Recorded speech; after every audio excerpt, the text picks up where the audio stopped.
The last thing the men behind the curtain want is a conscious, informed public capable of critical thinking, which is why a continually fraudulent zeitgeist is output via religion, the mass media, and the educational system. They seek to keep you in a distracted, naive bubble, and they are doing a damn good job of it. In 2005, an arrangement between Canada, Mexico, and the United States was made. This arrangement, unannounced to the public, unregulated by Congress, merges the United States, Mexico, and Canada into one entity, erasing all borders. It's called the North American Union, and you might want to ask yourself why you've never heard of this. In fact, there is only one mainstream reporter who's actually heard of and has had the courage to cover this issue. The Bush administration's open borders policy and its decision to ignore the enforcement of this country's immigration laws is part of a broader agenda. President Bush signed a formal agreement that will end the United States as we know it, and he took the step without approval from either the U.S. Congress or the people of the United States. It's a deal that few have even heard of. It's being done again by very few people at the very top on behalf of the investment class, but the working class of people, political officials across our country, from communities, from cities and so forth, they don't know anything about this. This isn't some trade agreement. It is a total removal of sovereignty from these countries, which will also result in a completely new currency called the Amero. Fall.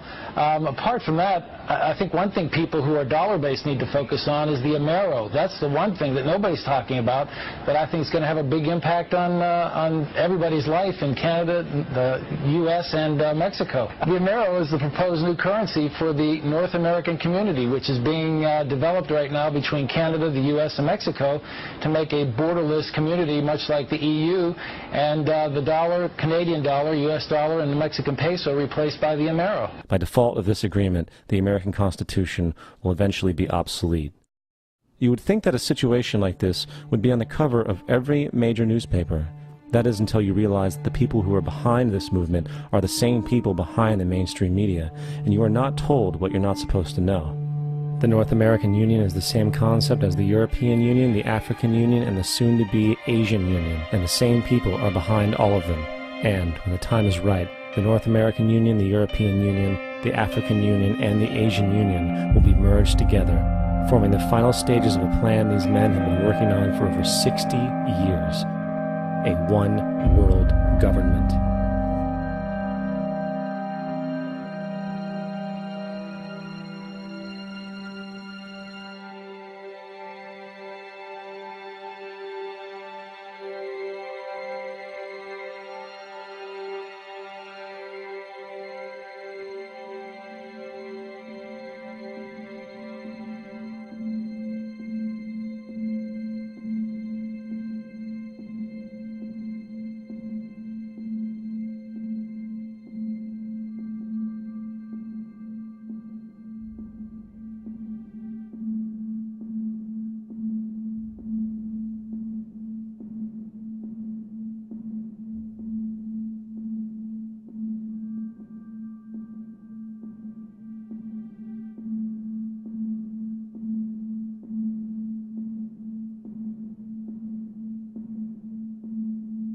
One bank, one army, one center of power. And if we have learned anything from history, it is that power corrupts, and absolute power corrupts absolutely. This is Aaron Russo, a filmmaker and former politician. To his left is Nicholas Rockefeller of the infamous Rockefeller banking and business dynasty. After maintaining a close friendship with Nicholas Rockefeller, Aaron eventually ended the relationship, appalled by what he had learned about the Rockefellers and their ambitions.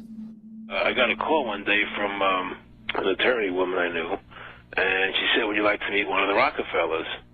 I said, "Sure, I'd love to." And we became friends, and he began to divulge a lot of things to me. So he said to me one night, he said that there's going to be an event there, and out of that event, you're going to see, we're going to go into Afghanistan, so we can run pipelines from the Caspian Sea. We're going to go into Iraq to take the oil and establish a base in the Middle East, and we're going to go into Venezuela and try and get rid of Chavez. And the first two they've accomplished. Chavez they didn't accomplish. And he said you're going to see guys going into caves looking for they're never going to find. You know, he was laughing about the fact that you have this war on terror. There's no real enemy. He's talking about how by having this war on terror, you can never win it because so it's an eternal war. And so you can always keep taking people's liberties away. And I said, how are you going to convince people that this war is real? He said, but the media can convince everybody it's real. I mean, you know, it's just that you keep talking about things. You keep saying it over and over and over again, and eventually people believe it. You know, you created the Federal Reserve in 1913 through lies. You create 9/11, which is another lie. Through 9/11, you're fighting a war on terror, and now all of a sudden you go into Iraq, which was another lie, and now they're going to do Iran.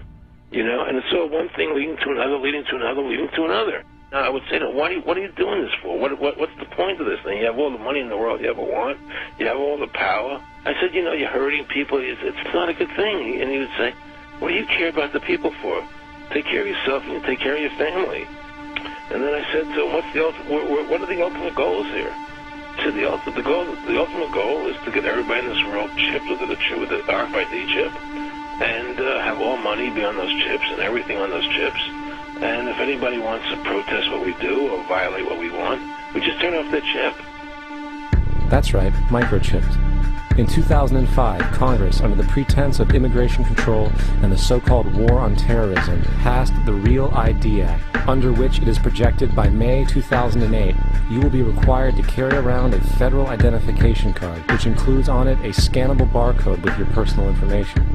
However, this barcode is only an intermediary step before the card is equipped with a VeriChip RFID tracking module, which will use radio frequencies to track your every move on the planet. If this sounds foreign to you, please note that the RFID tracking chip is already in all new American passports. And the final step is the implanted chip, which many people have already been manipulated into accepting under different pretenses.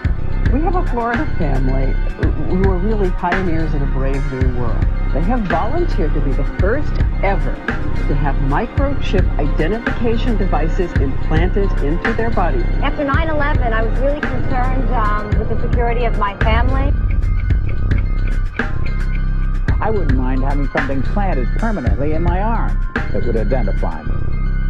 In the end, everybody will be locked into a monitored control grid where every single action you perform is documented. And if you get out of line, they can just turn off your chip, for at that point in time, every single aspect of society will revolve around interactions with the chips.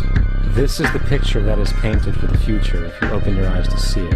A centralized one-world economy where everyone's moves and everyone's transactions are tracked and monitored, all rights removed.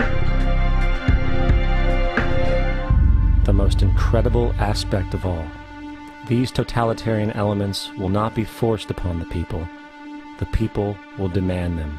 For the social manipulation of society through the generation of fear and division has completely detached humans from their sense of power and reality.